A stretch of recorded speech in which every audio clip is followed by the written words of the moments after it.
Hi and welcome to my review of The Goodies, the complete BBC collection. Today we are up to Animals.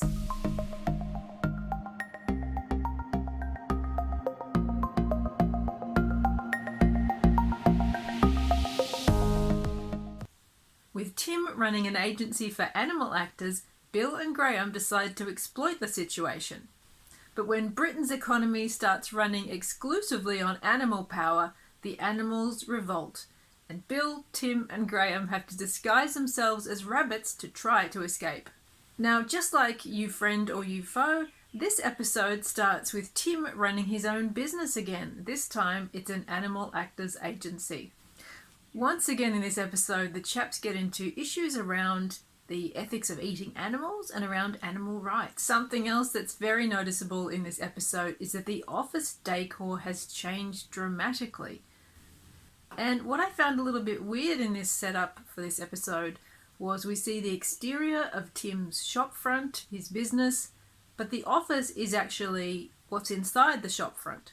Another thing I found weird and unexpected in this episode is we see the Goodies kitchen, which we have never seen before, and the Goodies kitchen is huge. Another detail I loved in this story was we see Bill hanging out the washing on the clothesline in the kitchen, and he's hanging out bras and corsets. Another very unusual aspect of this story is that we get to see Bill doing some animal puppetry. This is usually the province of Graeme, but Bill finally gets to do it with the octopus. Now, one of the biggest highlights for me in this episode was Graeme's impression of David Attenborough. And one thing that struck me about seeing Graeme in this wig and doing this voice is that he looks and sounds oddly like British actor John Carson. I also really loved Graeme's denim safari suit. You don't see those every day. The whole Life of Presenters segment is fantastic, and it is really one of the strongest parts of this episode for me. But I think what I really enjoyed most about this one was the whole final act, which is a Watership Down parody. And really, I think this whole segment is the most memorable part of this episode.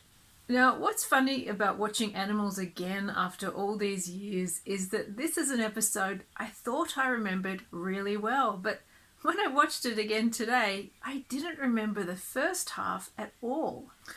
I think what I remembered most about this one was the Watership Down segment and the fact that whenever this episode aired, all the kids in the school playground would be running around shouting Bellamy at each other.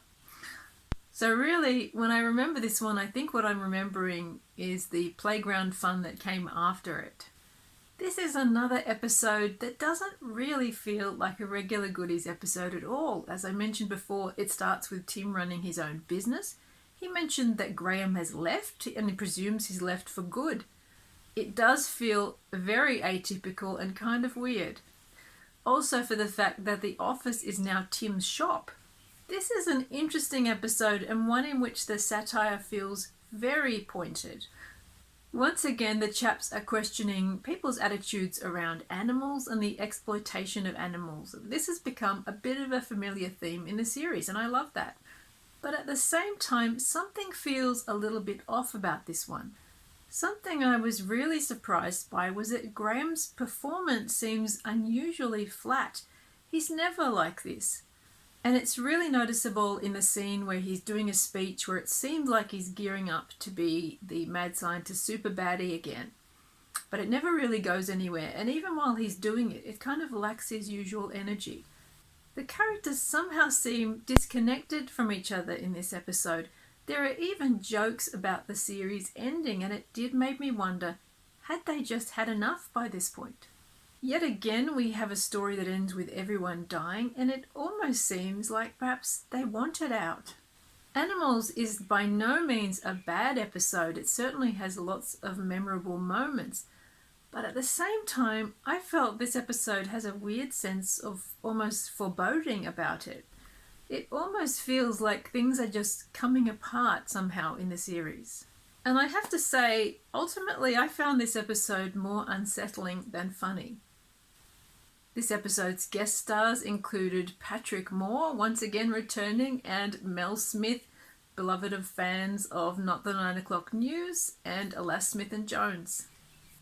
So here we are in the second to last episode of their BBC series, and the strange tone of this one did make me wonder whether the unease that we feel in this episode is perhaps a reflection of the difficulty they were having in their negotiations with the BBC.